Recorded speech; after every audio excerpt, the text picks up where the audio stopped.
সাহাবীদের আমল এসেছে, মুহাদ্দিসিনদের ব্যাখ্যা এসেছে। এর দ্বারা জামাতের নামাজ পড়ার গুরুত্ব তো বুঝাই যায়। সবচেয়ে বড় কথা যেটা মুহাদ্দিসিনে কেরাম তুলে ধরেছেন সেটা হলো যে জামাতে উপস্থিত হলে মুত্তাকিনদের সাথে মোলাকাত হয়, তাহাজ্জুদ গুজারদের সাথে আমলে জড়িত হওয়া যায়, দিনদারদের সঙ্গী হওয়া যায়, ইমানদারদের সাথে কথোপকথন হয়। এই যে একটা বিশেষ ইমানদারদের সোহবতে যাওয়া, তাদের সাথে মিলজুল হওয়া, তাদের সাথে আপনার তাকবীর মিলে গেল, তাদের সাথে তাসবিহ মিলে গেল, তাদের দরুদের সাথে আপনার দরুদ মিলে গেল, তাদের দোয়ায়ে মাসুরের সাথে আপনার দোয়ায়ে মাসুরা মিলে গেল, এটা আপনার নামাজ কবুল হওয়ার সবচেয়ে বড় মাধ্যম। এজন্য জামাত খুব জরুরি। অনেক ইমামরা তো বলেছেন যে একা নামাজ পড়লো তার নামাজই হলো না। কেন? একা নামাজ পড়তে যাইয়া তার সূরা কেরাতে ভুল হইতে পারে, তাসবিহতে ভুল হইতে পারে, কোনো না কোনো জায়গায় ভুল হইতে পারে। এই ভুলের কারণে সে বুঝতেও পারে নাই, আল্লাহর কাছে গ্রহণযোগ্য হয় নাই। কিন্তু যখন কাতারে মিলিত হয়ে আছে, সে তাকবীরে তাহরিমা বেঁধে আর কিছুই পড়া লাগে না, বাস ইমামের সাথেই আছে, দাঁড়ায় গেছে আরো মুত্তাকিন বান্দারা। এই জামাতের সাথে শরীক হওয়া, তার নামাজ কবুল হওয়া অনেক দ্রুত। ভাই, দ্বীনি মজমা ইমানদারদের জন্য এত জরুরি। এই দ্বীনি মজমায় যখন আসলো, দ্বীনি মজমায় যখন বসলো, তখন এ তাহাজ্জুদ গুজারের সাথে বসছে। এ বসছে এমন একজন লোকের সাথে যার দিলে আল্লাহর মহব্বত ভর্তি। সুবহানাল্লাহ।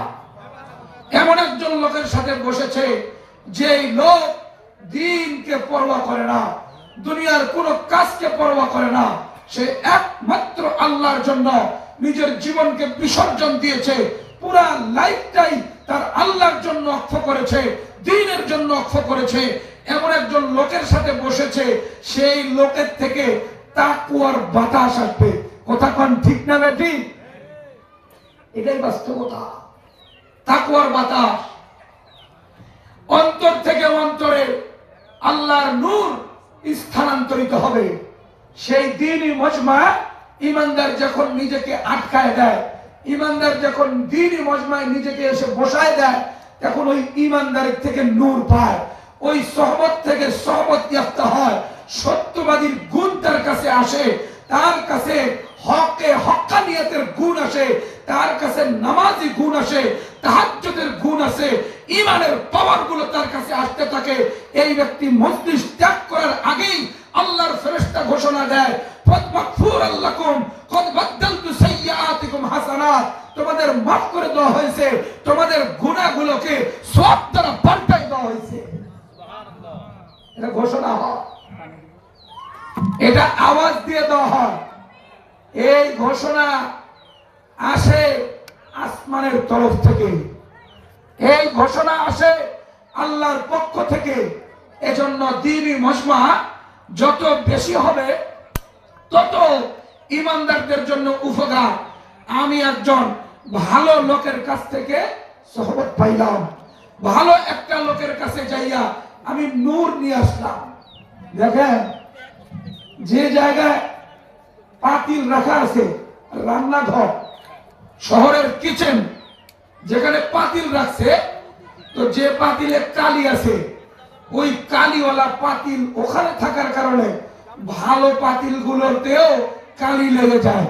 কথা কোন ঠিক না ঠিক? কেন? ওই এখানে একটা পাতিলে কালি ছিল, এটা সবটা লেগে গেছে। সহবত, সহসব, সংস্রব এমনটি হয় যে তার সংস্রবে যাবে, তার পরিচয়, তার গুণাগুণ, তার বিভিন্ন কিছু এটা এফেক্টেড হবেই। এটাই হলো নিয়ম, এটাই বাস্তবতা। এটা যদি বুঝেন যে একটা কালিওয়ালা পাতিল ভালো পাতিলকেও কালিওয়ালা বানায় দেয়, ঠিক একজন ইমানদার, একজন তাহাজ্জুদ গুজার, একজন আল্লাহওয়ালা, একজন মহব্বতের দিল আল্লাহ দিয়া ভর্তি, এই একজন ব্যক্তি যখন মজলিসে থাকে, বাকি লোকগুলোর অন্তরকেও আল্লাহর মহব্বত দিয়ে ভর্তি করে দেয়। এই কথা ঠিক না? এটাই বাস্তবতা। আল বেদায়া ওয়ান নিহায়া কিতাবে বর্ণিত। হযরত ওমর ইবনে আল খাত্তাব রাদিয়াল্লাহু তাআলা আনহু শাসন আমলে উনি ওনার বিরাট বহর নিয়ে সেই উহুদ পাহাড়ের পাশ দিয়ে অতিবাহিত হচ্ছে। যাইতে যাইতে থমকে দাঁড়ায় গেলেন, সবাই দাঁড়ায় গেল, প্রেসিডেন্ট দাঁড়ায় গেছে, আমরা আগে যাইতে পারি, দাঁড়ায় গেছে। এক পর্যায়ে আমিরুল মুমিনিনের দিকে তাকায় দেখে চোখ দিয়ে পানি পড়তেছে, কেউ কথা বলার সাহস না। হযরত ওমর ইবনে খাত্তাবের সামনে কথা বলবে সাহস পাচ্ছে না। দীর্ঘক্ষণ সময় গেল, এক পর্যায়ে একজন ডাক দিয়ে বললেন, ইয়া আমিরুল মুমিনিন আইয়ু শাইয়ুন ইউবকিকা, ও আমিরুল মুমিনিন কোন জিনিস আপনাকে কাঁদাইতেছে বলবেন। আমিরুল মুমিনিন ডাক দিয়ে বলেন, ভাই হাযিহিল বুকআ, এই যে জমিন খণ্ড আমাকে কাঁদাইতেছে, এই জায়গায় যখন দীর্ঘদিন পর আসলাম, এই জমিন খণ্ড আমার অন্তরের মধ্যে ব্যথা লাগাই দিল, চোখ দিয়ে পানি পড়া শুরু করলো। কেউ বুঝে না, দাঁড়ায় আছে চুপ করে। কারণটা কি? আমিরুল মুমিনিন কি বুঝাইতে চাইতেছেন, কি বলতে চাচ্ছেন কেউ বুঝে না। এক পর্যায়ে আমিরুল মুমিনিন বলেন, ভাই আপনাদেরকে না বুঝাইলে বুঝবেন না। আমি আজ থেকে অনেক বছর আগে যখন মুসলমান ছিলাম না, যুবক ছিলাম, 18 বছর বয়স, আমি অনেকগুলো ছাগলের পাল নিয়া এই জায়গায় ছাগল চড়াইতে আসতাম।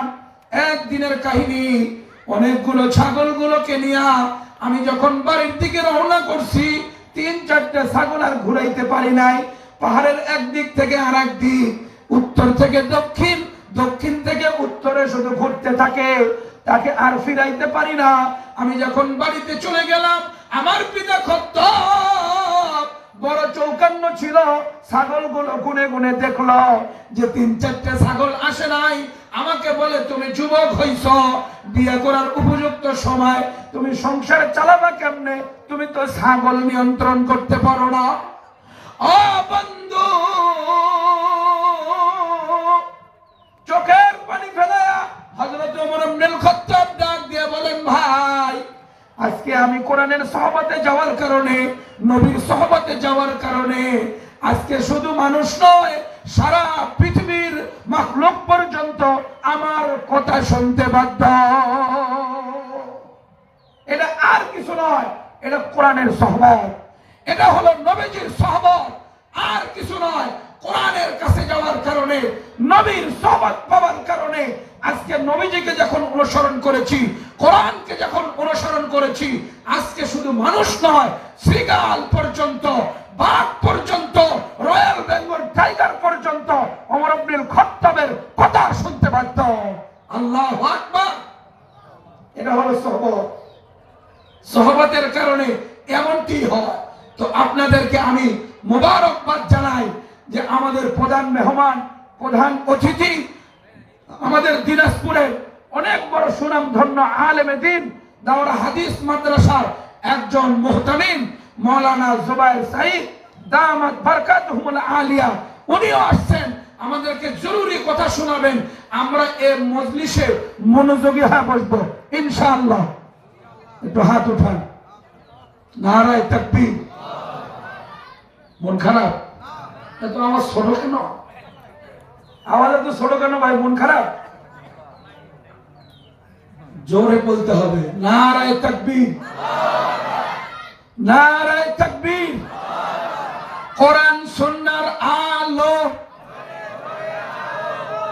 এই আওয়াজ দিয়ে তো হবে না। হ্যাঁ, আচ্ছা জেঠি জাগাক না জাগাক, আর কোপ নেয় না, কোপ কোপ। হাতটা উঠান, নারায়ে তাকবীর। কোরআন সুন্নাহর আলো, কোরআন হাদিস যেখানে, উলামায়ে কেরাম যেখানে, শেখ হাসিনা যেখানে, কয় না কে যাবেন? এলাকে যাবেন? মোটামুটি ঠিক আছে। এতগুলো জজবাওয়ালা লোক মিস্টেক করে নাই, সচেতন আছে ইনশাআল্লাহ। কোন ফেসিবাদ স্বৈরাচারীকে আমরা সাপোর্ট করি? একটু জোরে, আরো জোরে। সাপোর্ট করি না। স্বৈরাচারের কোন রকমের কারবারকে আমরা সমর্থন করি না। যে পর্যায়ে উঠেছিল ওইভাবে ধ্রাস করে নামছে। ওর কবর বাংলার মাটিতে হবে না। কথা কোন ঠিক না ঠিক? যে আলেম ওলামার শত্রু, মাদ্রাসার শত্রু, হাফেজদের শত্রু, মুসলমানের শত্রু, ইসকনের বন্ধু, এইরকম কুলাঙ্গারকে বাংলার মাটিতে আমরা কবর দিব না। কথা কোন ঠিক না বেটি? এটাই আমাদের বাস্তবতা। কিন্তু আপনাদেরকে আমি মনোযোগ হওয়ার জন্য বিশেষ অনুরোধ করব, মনোযোগী হন ইনশাআল্লাহ। অল্প সময় যা আলোচনা হবে এটা আমাদের এই এরিয়ার জন্য, এই জায়গার জন্য আল্লাহ পাক রব্বুল আলামিন হেদায়েতের হাওয়া চালু করে দেন। জোরে বলেন আমিন।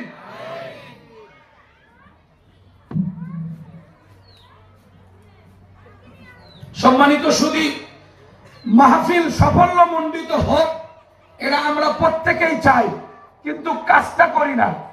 সাফল্যমণ্ডিত মাহফিল হোক এটা আমরা প্রত্যেকেই চাই, কিন্তু ওই কাজটা করি না। সেটা কোনটা? আমাদের মেন কাজ হবে আমরা সবাই সমবেত হয়ে যাব। এজন্য আমি সমস্ত অভিভাবক বিন্দুদেরকে, মেলায় ঘুরতেছে যুবক ভাইরা, এখনো রাস্তার ওই সাইডে মোবাইল টিপতেছে যুবক ভাইরা, প্রত্যেকের প্রতি আমার বিশেষ অনুরোধ, চলে আসেন। রহমত বন্টন হচ্ছে, মাগফিরাত বন্টন হচ্ছে। আর বিলম্ব না করে দ্রুত প্যান্ডেলের ভিতরে চলে আসেন ইনশাআল্লাহ। এই মনোযোগী আপনারা হইলে এই মাহফিল এরিয়ার জন্য হেদায়েত হবে ইনশাআল্লাহ। কি কথা ঠিক না বেটি? হেদায়েত হবে। আল্লাহ পাক রব্বুল আলামিন আমাদের মাহফিলকে সাফল্যমণ্ডিত করুন। এজন্য আমরা মনোযোগী হব ইনশাআল্লাহ। উঠবে না তো ইনশাআল্লাহ, মনোযোগী হয়ে বসবো। আল্লাহ পাক রব্বুল আলামিন বলেন, وَإِن مِّنكُمْ إِلَّا وَارِدُهَا كَانَ عَلَى رَبِّكَ حَتْمًا مَّقْضِيًّا ثُمَّ نُنَجِّي الَّذِينَ اتَّقَوْا وَنَذَرُ الظَّالِمِينَ فِيهَا جِثِيًّا। ও মুসলমান, দিনের কানে শুনবেন। আমাদের উত্তরবঙ্গের লোক যখন ঢাকার উদ্দেশ্যে রওনা করে, ওই যমুনা সেতু ছাড়া পার হইতে পারে না। ট্রেনে গেলেও যমুনা সেতু পাড়ি দিতে হয়, লঞ্চে গেলেও যমুনা সেতু পাড়ি দিতে হয়, বাসে গেলেও যমুনা সেতু পাড়ি দিতে হয়। ও মুসলমান, আপনার যখন আমার ইন্তেকাল হয়ে যাবে, হাসরের ময়দানে আমার আপনার জান্নাতে যাওয়ার জন্য একটা পুল থাকবে, একটা যমুনা সেতু থাকবে, একটা বিশেষ পুল সেরাত থাকবে। এটা চুলের চাইতেও চিকন হবে, এটা খুরের চাইতেও ধার হবে, এটা দীর্ঘ লম্বা হবে। ওই জায়গায় যাওয়ার জন্য, ওই এরিয়া পাড়ি দেওয়ার জন্য একমাত্র গুণ লাগবে দুইটা। এক নাম্বার ঈমান, দুই নাম্বার লাগবে তাকওয়া। এই দুটা গুণ জরুরি। এই দুই গুণ ছাড়া পার হতে পারবে না। যমুনা সেতু পার হতে কি লাগে? কয় বাস হলেও হয়, ট্রেন হলেও হয়।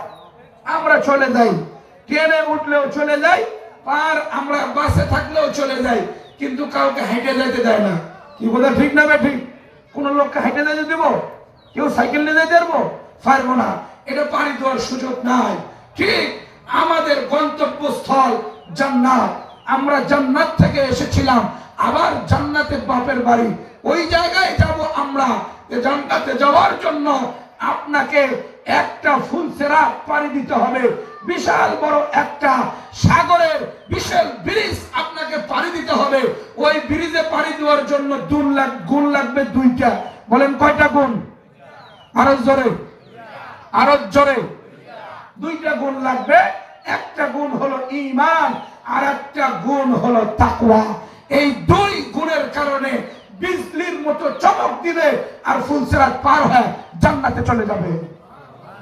আর যদি এই দুই গুণ না থাকে, তার যদি ঈমান না থাকে, তাকওয়া না থাকে, যদি ঈমানের ত্রুটি থাকে, তাকওয়ায় ত্রুটি থাকে, এই খুরের মতো ধার, চুলের চাইতে চিকন, ওই ফুলসেরাতে পড়ে গেলেই জাহান্নামের নিস্তলা।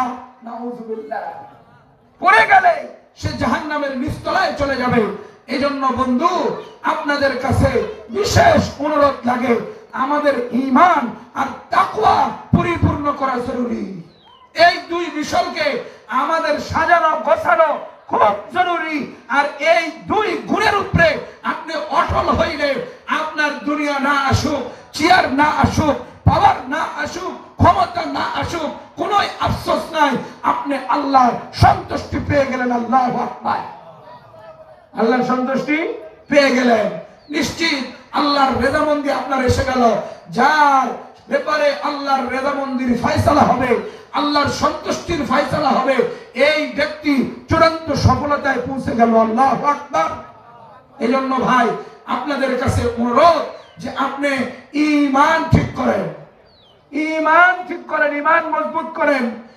ঈমানে যদি ত্রুটি বিচ্যুতি হয় তাহলে নামাজ কবুল না, হজ কবুল না, যাকাত কবুল না, কোনো কিছুই আল্লাহর কাছে গ্রহণযোগ্য নয়।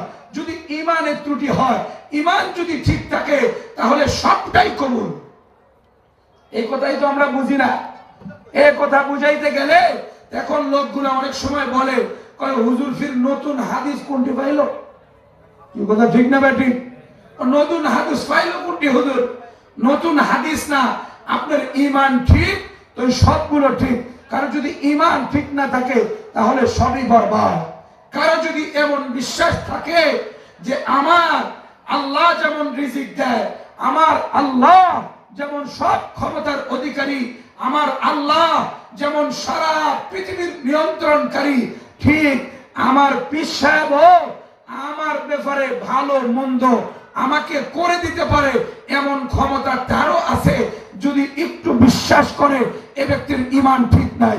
কথা কোন ঠিক না বেটি? এরকম লোক আছে, বিভিন্ন জায়গায় আছে, সমাজের বিভিন্ন জায়গায় দেখা যায়। তাদের মন মানসিকতা এমন, তারা আলেমকে আলেম বলতে রাজি না, তারা বিজ্ঞ একজন মুহাদ্দিসকে মুহাদ্দিস বলতে রাজি না। কেন? ওর পীর সাহেবের পছন্দ না, এই জন্য এটা বলতে রাজি না। ওর পীর যেমনই বলবে ঠিক তেমনই ঠিক আছে। পীর যদি বলে যে তুমি আমার কাছে বায়াত গ্রহণ করো, তোমার ব্যবসা উন্নত করে দিব, তোমার সব কিছুকে উন্নত করে দিব, এমনকি তুমি বড়লোক হয়ে যাবা, কেউ যদি ধারণা করে কোন পীরের মুরিদ হলে বড়লোক হবে, সে ভণ্ড, তার পীরও ভণ্ড। কথা ঠিক না বেটি? এটা আমাদেরকে পুরা বিশ্বাস করতে হবে। যদি ভালো মন্দ আর কেউ করে দিতে পারে, ভালো মন্দ আর কেউ করে দিতে পারে এমন ধারণা রাখে, তাহলে তার ঈমানের সমস্যা। একমাত্র কল্যাণ করনেওয়ালা, খারাই করনেওয়ালা, খারাপ করনেওয়ালা, সব কিছুর ক্ষমতার মালিককে জোরে বলেন, আরো জোরে, আরেকটু জোরে। আল্লাহ পাক রব্বুল আলামিন সমস্ত মঙ্গলের মালিক। আল্লাহ যদি মঞ্জুর করেন আপনার অসুস্থতা হবে, আল্লাহ যদি মঞ্জুর করেন আপনার কোনো সমস্যা, তাহলে সেটা হইতে পারে। এজন্য ভাই, আপনাদের কাছে অনুরোধ, ঈমানকে মজবুত করেন। قال النبي صلى الله عليه وسلم الإيمان بضع وسبعون شعبة فأفضلها قول لا إله إلا الله وأدناها إماتة الأذى عن الطريق والحياء شعبة من الإيمان। ও মুসলমান, দিলের কানে শুনবেন, আল্লাহর নবী ডাক দিয়ে বলেন, ঈমানের ৭৭টা শাখা রয়েছে, তার মধ্যে প্রথম শাখা হলো লা ইলাহা ইল্লাল্লাহ মুহাম্মাদুর রাসূলুল্লাহর সাক্ষ্য দেওয়া। আর নিম্ন স্তরের শাখা হইল রাস্তার থেকে কষ্টদায়ক জিনিস সরাইয়া দেওয়া। আর সবচেয়ে বড় গুরুত্বপূর্ণ শাখা হলো লজ্জা অন্তরের মধ্যে রাখা, শরম, লজ্জা অন্তরের মধ্যে রাখা। আজকে শরম লজ্জা নাই, শরম লজ্জার মাথা খাইছে। কি কথা ঠিক না বেটি? শরম লজ্জা একেবারে নাই। শরম লজ্জা যদি থাকে তো ওই মাইয়া মানুষ কোনোদিন ফুটবল খেলে? এ কথা কয় না কেন? এ কথা কয়, মাইয়া মানুষ ফুটবল খেলে কেমনে? ফুটবল খেললো মাইয়া মানুষ, ক্রিকেট খেলে মাইয়া মানুষ, এটা তো জেনাকে আমন্ত্রণ করে। কথা কন ঠিক না ঠিক? তুমি তোমার দেহ দেখাইতেছো, তুমি দৌড়ে দৌড়ে ছেলেদের মতো শরীরের অঙ্গভঙ্গিমা সব দেখাচ্ছ, তো তুমি ভিডিও, তোমার ইউটিউব, তোমার টিভি সব জায়গায় গেল, তো সুযোগ পাইলে তো তোমার ধর্ষণ করবে। কথা কোন ঠিক না ঠিক? তুমি কি করতে চাও মেয়েকে দিয়া? মেয়েকে দিয়ে তুমি আর কি করতে চাও? এর বাপ মা সবচেয়ে বড় দায়ী। কথা কোন ঠিক না ঠিক? সবচেয়ে বড় দায়ী। আর এই রকমের দায়ুস আমাদের পরিবারে, আমাদের সমাজে, আমাদের গ্রামে গ্রামে এমন দায়ুস আছে যারা বিবিকে দিয়া, পরিবারের সদস্যদেরকে দিয়া, ছেলে মেয়েদেরকে দিয়া তারা জেনার কাম করায় না, উলঙ্গপনা ব্যয়াপনা করায় না, আর বাপ সমর্থন করে। এই সমস্ত বাপ আর অভিভাবক হলো দায়ুস, সোজা জাহান্নামে যাবে। কথা কোন ঠিক না ঠিক? এগুলো হলো ভয়ঙ্কর। এই ভয়ঙ্করের পাল্লা দেখুন ইউটিউবাররা করেছে, ওর বইয়ের ভিডিও ছাড়ে। কথা কন না কেন? আপনাদের কেউ আছে নাকি এরকম? কথা কন না কেন? বউরে দিয়ে ভিডিও বানায় ছাড়তেছে, উলঙ্গপনা বেহায়াপনা এটা দেখায় দেখায় বাস তার ইনকাম চলতেছে। বলেন তো এই ধরনের ইনকাম যদি কেউ করে, বইয়ের এই বেলাল্লাপনা বেহায়াপনার উপরে সমর্থন যদি করে থাকে, তাহলে তার ইনকাম হারাম, তার লেনদেন হারাম, চলাফেরা হারাম, সব কিছু হারাম। এরকম দায়ুস তওবা না করলে সে সোজা জাহান্নামে যাবে। ভয়ঙ্কর ব্যাপার। এই ভয়ঙ্কর ব্যাপার এরিয়ায় খুব চলতেছে, বেশি চলতেছে। সবচেয়ে খারাপ হলো এটাই যে ওর বউকে সব সময় ক্যামেরার সামনে রাখছে, ভিডিও বানায় বানায় ছাড়তেছে, যত উলঙ্গ হইতে পারে, যত খুলতে পারে। কথা কোন ঠিক না ঠিক? আল্লাহ হেফাজত করে।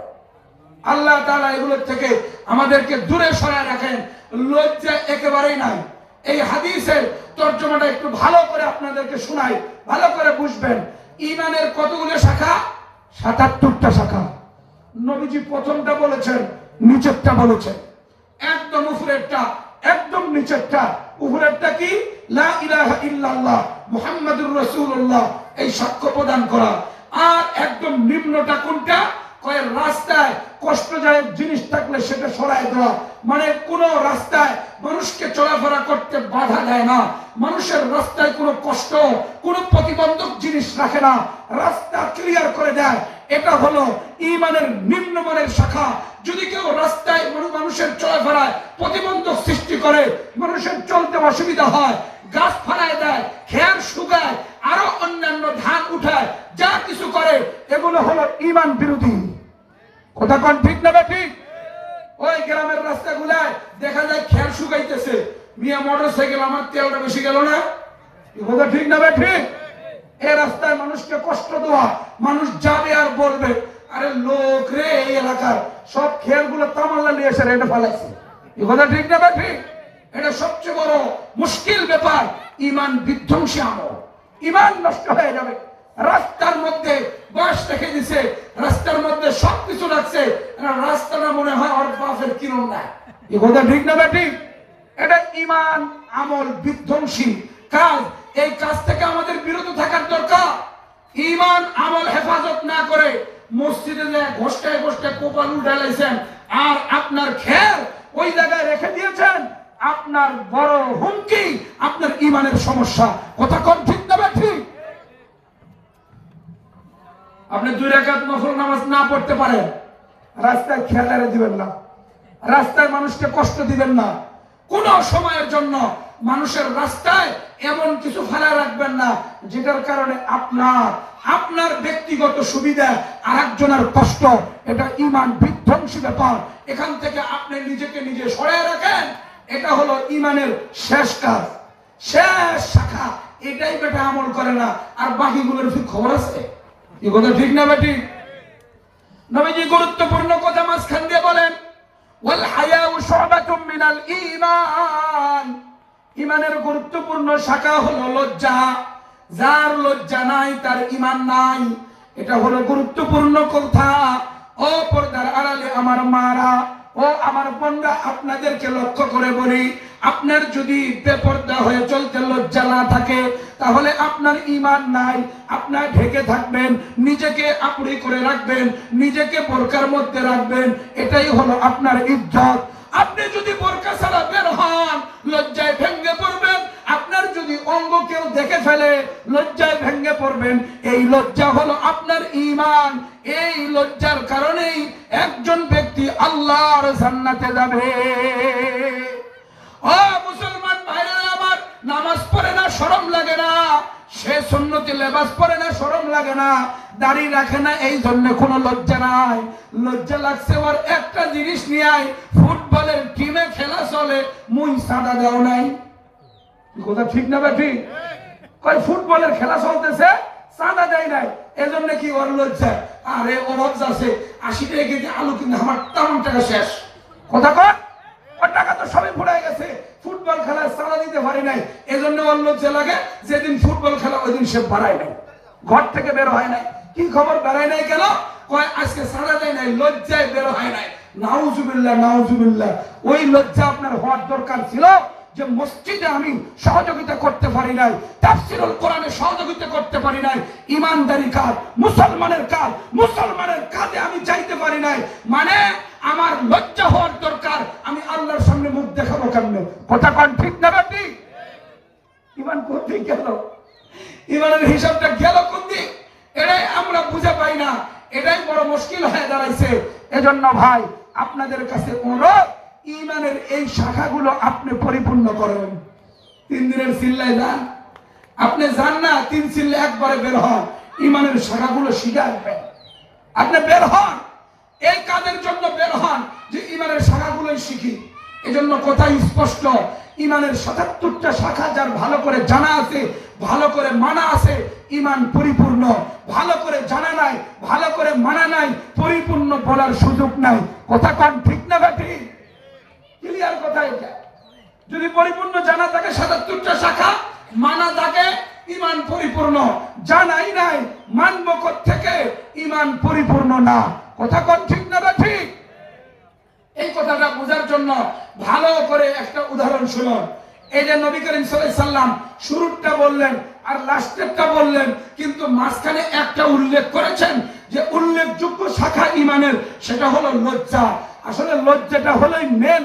লজ্জা যার ভিতরে থাকবে সে নিজেকে গুনাহ থেকে বাঁচাইতে পারবে। আমরা যখন ঢাকায় পড়তাম ওই 10-11 সালে, ওই ঢাকায় আমরা দেখেছি এই যে গাজীপুর থেকে চলে যায় বাস পোস্তকলা, এখানে সালসাবিল, গোলাকা, বিভিন্ন রকমের বাস চলে। একটা বাস আছে মুরিদ ট্রেন, এটা হলো জনগণের ভাষা, ওই মুরিদ ট্রেন। ওই মুরিদ ট্রেনে উঠলে ভাড়া কম লাগে, 2 টাকা দিয়া ওই মধ্যবাড্ডা যায় নামা যায়। বসুন্ধরা গেট থেকে উঠলে মাত্র 2 টাকা নেয়। মুরিদ ট্রেন এটার নাম। কেন মুরিদ ট্রেন? এটার শুধু হরেন আছে আর ব্রেক আছে, সিট ঠিকঠাক নাই, গ্লাস নাই, বাতি নাই, কিচ্ছু নাই। এটা যাওয়া শুরু করলে হলে যাইতেই থাকে, আর সব দিক দিয়ে বাতাস ঢুকে, ফ্যানের কোনো প্রয়োজন পড়ে না। দেখছিলেন কিনা? এখন বেশিরভাগ জায়গায় আর নাই। ঢাকার মধ্যে এগুলো উঠাই দিছে, এখন তো সিটি হয়ে গেছে। আমাদের শরীরে স্যার উন্নত করে দিয়ে গেছে। কথা কোন ঠিক না ঠিক? সব দিক দিয়ে মাইরিয়া আর এক দিক দিয়ে উন্নত করে দিয়ে গেছে। দিনকে, ইসলামকে বরবাদ করে দিয়া দেশের টাকা বিদেশে পাচার করে কিছু উন্নত মানুষ দেখে দেখাইছে। কথা কোন ঠিক না ঠিক? এটা হলো অবস্থা। দেখেন, ওই গাড়ি গন্তব্যস্থল যাওয়ার জন্য 2টা জিনিস গুরুত্বপূর্ণ। 2টা জিনিস গুরুত্বপূর্ণ, একটা হলো হরেন আর একটা হলো ব্রেক। কথা কোন ঠিক না ঠিক? ওর আর কিছু থাকার দরকার নাই, সিট ভালো প্রয়োজন নাই, গ্লাসের দরকার নাই, আর মানুষের বসারও সুযোগ ঠিকঠাক নাই, কোনো সমস্যা নাই। 2টা জিনিস আছে, হরেন আছে আর ব্রেক আছে। ও গন্তব্যস্থল পৌঁছবেই। কথা কোন ঠিক না ঠিক? নবী করিম সাল্লাল্লাহু আলাইহি ওয়াসাল্লাম হাদিসে উদাহরণ দিলেন যে দেখো ইমানের ৭৭টা শাখা। যে ব্যক্তি হরেন দিয়ে বলবে লা ইলাহা ইল্লাল্লাহ মুহাম্মাদুর রাসূলুল্লাহ, আল্লাহ ছাড়া কোনো ইবাদতের উপযুক্ত কোনো কেউ নাই, একমাত্র আল্লাহর নবী, বিশেষ করে খাস করে নবী মুহাম্মাদুর রাসূলুল্লাহ আল্লাহর বান্দা ও রাসূল, একতার হরেন দেয় সব জায়গায়, আল্লাহর ইবাদত হবে, আর কারো ইবাদত না।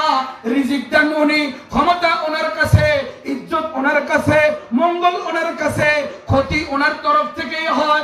সব ধরনের কথা যখন আল্লাহর উপরে স্বীকৃতি দেয়, দেখে আল্লাহর বাহিরে ব্রেক করে লজ্জায় মরে যায়, সামনের দিকে যায় না, এটা হারাম, সামনের দিকে যায় না, এটা জায়েজ নাই, সামনের দিকে যায় না, এটা শরীয়ত না, সামনের দিকে যায় না, এমন করে যখন লজ্জায় ব্রেক করে আর শরমের কারণে সামনের দিকে যায় না, আল্লাহর নবীজি বলেন এই ব্যক্তির ঈমান পরিপূর্ণ, সে মরলেই যাবে জান্নাতে। আল্লাহু আকবার। এটা হলো ব্রেক, শরমটা হলো ব্রেক, লজ্জাটা হলো ব্রেক। এই ব্রেক দিতে দিতে সে নিজেকে ইসলামের পথেই চালাবে, ইসলামের বাহিরে যাবে না। বলেন আমাদের ব্রেক আছে? ব্রেক নাই। এ গড় গড় গড় গড় করে চলতে চলতে ফির আরেকজনের জমিনে চলে গেছে, আইল কাইটে সমান করে আরো 3 হাত ওই দিকে গেছে। কথা কোন ঠিক না বে ঠিক? ফজরের আগে গেছে, নামাজ পড়ে শটাম যায়, আইল কাইটে সমান করে 2 হাত ওইদিকে আগায় নিছে। ওই যখন আসছে এসে তো ওর জমি ঠিকঠাক ছিনে না, অবস্থাটা কি রে, কে করিল, এত আগে কে আসিল, হয়তো নামাজ পড়ে আছে। বলেন ওই নামাজে কাম হবে? এই জোরে বলেন কাম হবে? ওই রকম 80 বছর নামাজ পড়লেও কোনো কাম নাই। যদি ঈমান তার ঠিক না থাকে, সে তার জমির ব্যাপারে যদি ব্রেক না করে, অন্যের ব্যাপারে যদি সে ব্রেক না করতে পারে, হারাম থেকে নিজেকে ব্রেক না করতে পারে, তাহলে এই ঈমান আল্লাহর কাছে গ্রহণযোগ্য নয়। আমরা ঈমান পরিপূর্ণ করব তো ইনশাআল্লাহ।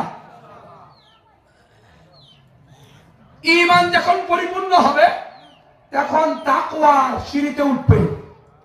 ঈমানের শাখা পরিপূর্ণ, তখন সে তাকওয়ার সিঁড়িতে উঠতে থাকবে। তাকওয়ার সিঁড়িতে ওঠা শুরু করলে, তাকওয়ার সিঁড়ি উঠতে উঠতে উঠতে উঠতে সে ওলির দরজায় যাবে। আল্লাহু আকবার। ওলির ব্যাপারে আল্লাহ তাআলা বলেন, আলা ইন্না আউলিয়া আল্লাহি লা খাউফুন আলাইহিম ওয়া লা হুম ইয়াহজানুন। আল্লাহ বলেন আমার ওলি যারা, তাদের কোনো ভয় নাই, তাদের কোনো পেরেশানি নাই, তারা হলো আমার খাস বান্দা। দুনিয়াতে কেউ না চিনলে আমি আল্লাহ ভালো করে চিনি। আমার খাস বান্দা যারা, তারা ইবাদতে পরিপূর্ণ, তার আগে ঈমানকে পরিপূর্ণ করে নিয়েছে। ঈমান ও ইবাদতে যারা পরিপূর্ণ, আল্লাহ বলেন ফুলসিরাতকে তাদেরকে আমি পার করে দিব এমন ভাবে, তারা বিজলির মতো চমক দিবে, মুহূর্তেই ফুলসিরাত পার হয়ে জান্নাতে পৌঁছে যাবে। আল্লাহ বলেন ওয়া ইম মিনকুম ওয়ারিদুহা কানা আলা রাব্বিকা হাতমান মাকদিয়া। প্রত্যেকটা ব্যক্তিকেই ওই ফুলসিরাত পাড়ি দিয়ে জান্নাতের দিকে যাইতে হবে। আল্লাহ বলেন সুম্মা নুনাজ্জিল্লাযীনা তাকাও, ওই সমস্ত লোকদেরকে আমি মাফ করে দিয়া নিরাপত্তার সহিত পার করে দিব, তারা ঈমান ও তাকওয়ায় মজবুত হয়েছে। আর এক শ্রেণীর লোক কাটা পড়ে জাহান্নামের নিচতলায় যাবে। ওয়ানাজারুজ জালিমিনা ফিহা জিসিয়া। আর যারা জালেম হবে তারা এই ফুলসিরাত পার হতে পারবে না, তারা কাটা পড়ে নিচে পড়ে যাবে। বলেন নাউযুবিল্লাহ। জালেম, এই জালেম কিভাবে হয় এর কিছু কিঞ্চিত আলোচনা করার দরকার।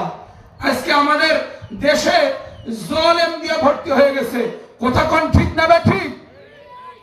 এই ইসকনকে কারা আমদানি করলো? আমরা মুসলমানরাই আমদানি করছি, মুসলমানরাই তাদেরকে উঠাই দিছি, মুসলমানরাই সুযোগ করে দিয়া তাদেরকে আগে বাড়াই দিছি। মুসলমান যদি সময় না দিত, তাদেরকে টাইম না দিত, কোন সময়ের জন্য এই উগ্রবাদী হিন্দুত্ববাদী এই বিশেষ সংগঠন ইসকন সে এত দূর বুঝতে পারত না যে আজকে আমাদের একজন মুসলমান অ্যাডভোকেটকে নির্মমভাবে হত্যা করেছে। কথা কোন ঠিক না বে ঠিক? সাহস পায় কেমনে? লেঙ্গির বাচ্চা সাহস পায় কেমনে? এটা আমরাই করে দিয়েছি। কথা কোন ঠিক না বে ঠিক?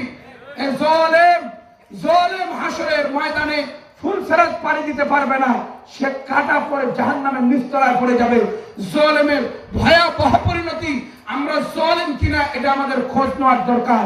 সবচেয়ে বড় জালেম হলো ওই যে আল্লাহর বিধানে বিলম্ব করে, নামাজ পড়ে না, যাকাত দেয় না, হজ ফরজ হয়েছে হজ করে না, রমজানের রোজা রাখে না, সারাদিন সিগারেট খায়। এই কথা ঠিক না বেটি? সিগারেটকে সকালবেলা ধরেছে না, ওটা ফিরে একদম রাত পর্যন্ত চলে, আর দ্বিতীয়বার ম্যাচে ঠকা দিতে হয় না। এত আরো পরিণতি, মদখোরের পরিণতি আরো মারাত্মক। সারাদিন চৌরাস্তা দিয়ে ঘুরতে ঘুরতে ওর সময় যায়। মদখোরের অবস্থা, বিড়িখোরের অবস্থা, গুল লাগানোর অবস্থা, এগুলো সব একই রকম। কথা কোন ঠিক না ঠিক? ভালো কাজ কি কোন গুল লাগানো ভালো কাজ? কেনে লাগা, কেনে লাগাছে বড়ই মুশকিল ব্যাপার।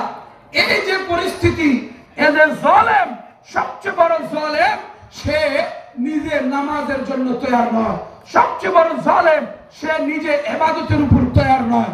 দুনিয়ার সব কাজ করে কিন্তু নামাজ পড়ে না। দুনিয়ার সব কাজ তার দ্বারা হচ্ছে, সবই করতেছে, কিন্তু সে মসজিদে একবারের জন্য যায় না। কয় মুই জুম্মায় পড়ে আইছি, আর দেওয়া লাগবে না। কথা ঠিক না ঠিক? জুম্মায় পড়ে আছে, আজকেই আসতে লাগে এক জায়গায় আমাদের সাথে দেখা, তো ওর মা আসরের টানতেছে, আসরের আজান দিতেছে, চল। কয় মুই জুম্মার নামাজ পড়িছু, মানে জুম্মা পড়েছে, আসর হয়ে গেছে। কি তাই নাকি? এত জালেম। সবচেয়ে বড় জালেম যে নামাজ থেকে নিজেকে আলাদা রাখে। দেখেন আল্লাহর নবী সাল্লাল্লাহু আলাইহি ওয়াসাল্লাম এই যে আমাদেরকে দোয়া শিখাইছেন, দোয়া মাসুরা, যেটা আমরা নামাজের শেষ বৈঠকে পড়ি। এখানে দেখেন একজন নামাজি ব্যক্তি আল্লাহর কাছে আবেদন করতেছে, আল্লাহুম্মা ইন্নী যালামতু নাফসি যুলমান কাসীরা ওয়া লা ইয়াগফিরুয যুনুবা ইল্লা আনতা। হে আল্লাহ, আমার সত্তার উপরে আমি জুলুম করেছি। আল্লাহ, আমার উপরে আমি ভীষণ জুলুম করেছি। এই যে জুলুমের কথা বলতেছে, এর অর্থটা কি? ইবাদতের ত্রুটি হয়েছে, কোন না কোন জায়গায় নাফরমানি হয়ে গেছে, কোন জায়গায় কোন রকমের ত্রুটি হয়েছে। এজন্য মাওলার দরবারে ফরিয়াদ, ওয়ালা ইয়াগফিরুয যুনুবা ইল্লা আনতা। আল্লাহ, আপনি ছাড়া আর কেউ ক্ষমা করে না। ফাগফিরলি মাগফিরাতাম মিন ইনদিকা, আপনি আমাকে maaf করে দেন। ইন্নাকা আনতাল গফুরুর রহিম। আল্লাহ বলেন, এ তো তোমাকে এই আবেদনের দরুন তোমাকে মাফ করে দিলাম, আর তুমি যে কোনো না কোনো ভাবে জুলুম করেছো, এই গুনার উপরে আমল করে নাফরমানি করে তোমার সমস্ত গুনাহ মাফ করে দিলাম। বলেন সুবহানাল্লাহ। এটা কখন হয়? যখন সে গুনাহ থেকে তওবার জন্য আবেদন করতে এমন করে চোখের পানি ফেলায় আর আল্লাহকে বলে, আল্লাহ, এত জুলুম করেছি, আপনি মাফ না করলে কেউ মাফ করার নাই। ওয়ালা ইয়াগফিরুয যুনুবা ইল্লা আনতা, আপনি মাফ না করলে আর কেউ মাফ করার নাই। এই কথাটাই সবচেয়ে বড় ক্ষমা চাওয়ার সবচেয়ে বড় কথা। এই কথাই যখন বান্দা বলে, আল্লাহ তার সব গুনাহ মাফ করে দেয়। জালেম, সবচেয়ে বড় জালেম এ যে নামাজ তরক করে, সবচেয়ে বড় জালেম যে ইবাদত ছেড়ে দেয়, এ হলো বড় জালেম। আরো বড় জালেম হলো কে? যে শিরক করে। শিরক, যে আল্লাহর সাথে শিরক করে, জাতে করুক অথবা সিফাতে করুক, এ হলো সবচেয়ে বড় জালেম। আমাদের সমাজে এমন লোক আছে যারা নবীকে আমার আল্লাহর সম্মানের পর্যায়ে নিয়ে এসে রেখে দেয়। বলেন নাউযুবিল্লাহ। গায়েব জানা, অদৃশ্যের খবর দেওয়া, এটা হলো আল্লাহর গুণ। সে বলে আমাদের নবীও গায়েব জানে। নাউযুবিল্লাহ। এক পর্যায়ে সে আল্লাহর ব্যাপারে যে সমস্ত গুণ থাকার দরকার, সেইগুলো গুণ নিয়ে এসে সে লাগায় দেয় নবীর ব্যাপারে। আর নবীর ব্যাপারে যখন এই কথাগুলো লাগায় দেয়, তখন তার ঈমানের মধ্যেও ঘাটতি এসে যায়। আল্লাহর গুণে নবীকে যখন ওই জায়গায় সমাসীন করলো, ওই জায়গায় যখন বসায় দিল, তখন তার ঈমানের ঘাটতি হলো। শিরক করার কারণে সবচেয়ে বড় জালেম হলো। হযরত লোকমান হাকিম তার সন্তানকে ডাক দিয়ে বলেন, ইয়া বুনাইয়া, ইয়া বুনাইয়া লা তুশরিক বিল্লাহ, ইন্নাশ শিরকা লাযুলমুন আযীম। ও বাচ্চা, তুমি শিরক করিও না। শিরক হলো সবচেয়ে বড় জুলুম। যে শিরক করবে আল্লাহ তার গুনাহ মাফ করেন না যতক্ষণ শিরক থেকে সে তওবা না করে। ও ভাই, ও মুসলমান, পর্দার আলে আমার মা বোন, আপনি যদি জুলুম করেন, নামাজ না পড়ে, পর্দা না করে যদি জুলুম করেন, আপনি যদি স্বামীর কথা না মেনে নিজের উপরে জুলুম করেন, এগুলো জুলুম আপনি তওবার মাধ্যমে ক্ষমা করতে পারবেন। কিন্তু যে শিরক করে, শিরকের এত বড় গুনাহ, শিরকের গুনাহ থেকে একজন মুশরিক ফিরতে পারে না, অতই সহজ নয়। এক পর্যায়ে শিরক লইয়া কবরে যায়, এই ব্যক্তি হয়ে যায় জাহান্নামী। সবচেয়ে বড় সমস্যা শিরকের গুনাহ। শিরকের গুনাহ সবচেয়ে বড় সমস্যা। আল্লাহ পাক রব্বুল আলামিন শিরককে সহজে ক্ষমা করে না। কারণ আমরা করি না, আমরাই তো করি না। বলেন তো, আমরা আমার বিবি যত অপরাধ আছে সব মাফ করে দিব কোনো না কোনো ভাবে। কিন্তু যদি দেখেন যে আপনার বিবি পাশের বাড়ির চাচাতো ভাইয়ের সাথে বসে বসে ইটিস পিটিস করতেছে, মাফ করবেন? শিরিক মাফ করবেন না। আপনি তো শিরিক মাফ করতে রাজি না কেন? তুমি তরকারির ঝাল বেশি দাও, মাফ করে দিলাম। হলুদ বেশি দিছো, মাফ করে দিলাম। আজকে তুমি রান্না বান্নাই করো নাই, আজকেও মাফ করে দিলাম। কিন্তু যখন দেখবে যে এর বিবি পাশের বাড়ির চাচাতো ভাইয়ের সাথে বসে এই যে পরকিয়া করতেছে, বলেন ক্ষমা হবে? কোনদিন নয়। এক বান্দা যখন ইবাদতে ত্রুটি করে আল্লাহর কাছে মাফ চাইলে আল্লাহ মাফ করে দেয়। কিন্তু যখন শিরকে লিপ্ত হয়ে যায়, আল্লাহ রিজিক দেনেওয়ালা বলে আমার পীর সাহেবও দেয়, আল্লাহ মঙ্গল দেনেওয়ালা বলে আমার পীর সাহেবও পারে, আল্লাহ গায়েব জানে বলে আমার নবীও গায়েব জানে, এমন করে যখন শিরকে মুবতালা হয়ে যায়, এক পর্যায়ে কি হয়? বড় সমস্যা হয়ে যায়। মুশরিক তওবা করার সুযোগ হয় না, মুশরিক আল্লাহর দরবারে মাফ চাওয়ার সুযোগ হয় না। এই মুশরিককে আল্লাহ ক্ষমা করেন না। মুশরিক শিরকের গুনাহ সবচেয়ে বড় অপরাধ। আল্লাহ আমাদের হেফাজত করুন, বলেন আমিন। আল্লাহ হেফাজত করুন, জোরে বলেন আমিন। এই শিরকের গুনাহ থেকে নিজেকে আলাদা করতে পারে না, সবচেয়ে বড় ভয়ঙ্কর ব্যাপার। এজন্য আমরা নিজে জালেম হব না। জালেম এক নাম্বার যে ইবাদত ছেড়ে দেয়, দ্বিতীয় জালেম যে শিরক করে, সবচেয়ে বড় জালেম। আর আরেকজন যে জুলুম করে, হকের ব্যাপারে জুলুম করে। যার খাদ্য পাওয়া তাকে খাদ্য দিল না, সে খাদ্য ভান্ডারে চাকরি করে। কেউ সেই ত্রাণ বিভাগে চাকরি করে, কারো ত্রাণ দেওয়ার সে ত্রাণ দিল না, জুলুম করলো। সেই এরিয়ার মেম্বার, সেই এরিয়ার চেয়ারম্যান, সেই এরিয়ার সে উপজেলা চেয়ারম্যান, সে মানুষের হক আদায় করলো না, সে জালেম। আর জালেম যে হবে সেই ব্যক্তি হাসরের ময়দানে ফুলসিরাত পার হইতে পারবে না, কাটা পড়ে জাহান্নামের নিচে যাবে। সবচেয়ে বড় ভয়ানক ব্যাপার। এরা জালেম হবেন না, মজলুম হবে, দোয়া কবুল হবে। কেউ জুলুম করতেছে, আপনি মজলুম হয়ে গেছেন, জুলুমের শিকার, কোনো সমস্যা নাই, আপনার দোয়া খুব দ্রুত কবুল হবে। নবীজি সাল্লাল্লাহু আলাইহি ওয়াসাল্লাম আপনার ব্যাপারে হাদিস বলেছেন, قال النبي صلى الله عليه وسلم اتقي دعوة المظلوم فإن بينه وبين الله حجاب। নবীজি বলেন, ও দুনিয়ার মুসলমান, এই ব্যক্তি তুমি জুলুম করতেছ, মজলুমের বদদুয়া থেকে তোমাকে বাঁচায় রাখো। যদি দেখা যায় কোন মজলুম তোমার জন্য তোমার বিরুদ্ধে দোয়া করেছে, মুহূর্তেই তোমার দোয়া আল্লাহর কাছে কবুল হয়ে যাবে, আল্লাহর কাছে কবুল হয়ে যাবে। আর যখন মজলুম ব্যক্তির দোয়া আল্লাহর কাছে চলে যাবে, নিঃসন্দেহে আপনি ক্ষতিগ্রস্ত হয়ে যাবেন। কথা কোন ঠিক না বেটি? এজন্য জালেম হওয়া যাবে না। আল্লাহ পাক রব্বুল আলামিন ওই হাসরের ময়দানকে, ওই হাসরের ময়দানে আপনিও জালেমের কাতারে যদি হন, ভয়ানক পরিস্থিতি আছে। এজন্য আমি একটা হাদিস পড়েছি, গুরুত্বপূর্ণ হাদিস, ওই হাদিস বলে শেষ করব। আমাদের সম্মানিত অতিথি সাহেব চলে এসেছেন। নারে তাকবীর, নারে তাকবীর। সম্মানিত অতিথি সাহেবের আগমন, সম্মানিত উপস্থিতি, এ জরুরি হাদিস, এ ভয়ানক হাসরের ময়দানের অবস্থা। হাসরের ময়দানে পুরা পৃথিবীর মানুষ চার কাতারে বিভক্ত হবে। তাফসীরের কিতাবে এসেছে চার কাতারে বিভক্ত হবে। হাসরের ময়দানের একদল কাতার, মানে এক দলের লোক, এরা বিনা হিসাবে জান্নাতে যাবে, সুবহানাল্লাহ, এর আমলে কোনো রকমের গুনাহ নাই। আর এক দল, এরা বিনা হিসাবে জাহান্নামে যাবে। হাসরের চার রকমের লোক থাকবে। তৃতীয় প্রকারের লোক, এদের হিসাব হবে কিন্তু হিসাবটা হালকা হবে। হালকা হিসাব হওয়ার পরে এদের জান্নাত জাহান্নামের ফয়সালা হবে। আর চতুর্থ প্রকারের লোক, এরা হলো সবচেয়ে ভয়ানক, যাদের শাস্তি হবে তাদের কড়াকড়ি হিসাব করে তাদেরকে জাহান্নামী করা হবে। এটা হলো ভয়ানক অবস্থা। নবী করিম সাল্লাল্লাহু আলাইহি সাল্লাম বলেন, লা তাজুমা কদামা ইবনে আদম ইয়াউমাল কিয়ামা হাত্তা ইউসআলা আন খামসিন। নবীজি বলেন, হাসরের ময়দানে পাঁচটা প্রশ্নের উত্তর না দিলে কোন বনি আদম তার পা উঠাইতে পারবে না, তার জায়গাতে পায়ে উঠানোর ক্ষমতা রাখবে না, দাঁড়ায় যুগকে যুগ চলে যাবে, 5টা প্রশ্নের উত্তর ক্লিয়ার দিতে হবে। 1 নাম্বার, আন উমরিহি ফিমা আফনা, তোমার জীবন তুমি কোথায় খরচ করেছো?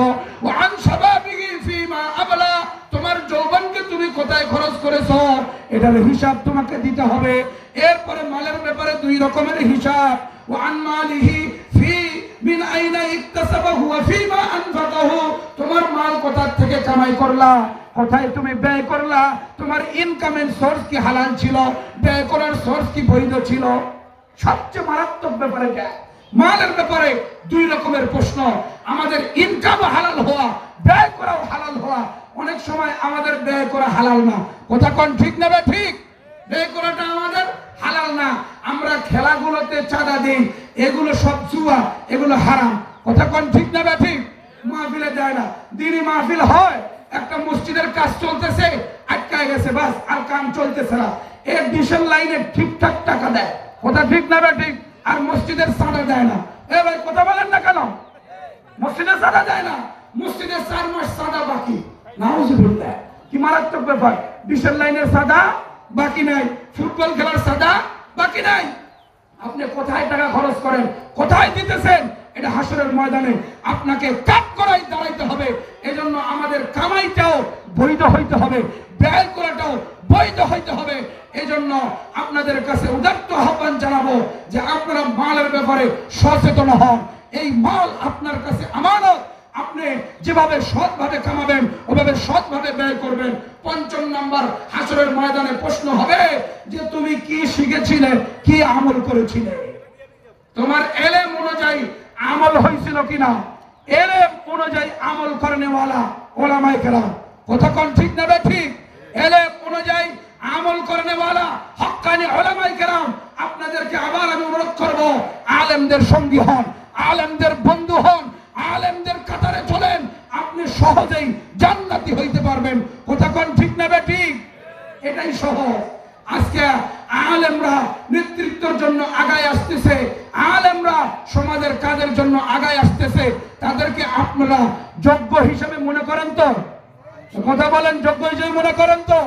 এই আলেমকে সামনের দিকে আগায় দিবেন, এটা আপনাদের সুবর্ণ সুযোগ। যদি আলেমকে সামনের দিকে আগায় না দেন, তাহলে ওই সন্ত্রাসী সেই বিশেষ সংগঠন ইসকনকে প্রমোট করবে ওই সমস্ত দলেরাই, আর আমাদের মাদ্রাসা, মসজিদ, আমাদের ইসলামী তাহজিব তামাদ্দুনকে নষ্ট করার জন্য ইসকনের মতো সন্ত্রাসী দলই যথেষ্ট, কথা কোন ঠিক না ঠিক? আপনাদের কাছে উদাত্ত আহ্বান, আমরা ওলামায়ে কেরামের সঙ্গী হব, ওলামায়ে কেরামকে আমরা মুরব্বি মেনে তাদের তত্ত্বাবধানে চলবো। আল্লাহ তাআলা আমাদেরকে কবুল করেন, জোরে বলেন আমিন। ওয়া আখিরু দাওয়ানা আনিল হামদুলিল্লাহি রাব্বিল আলামিন। আসসালামু আলাইকুম ওয়া রাহমাতুল্লাহ।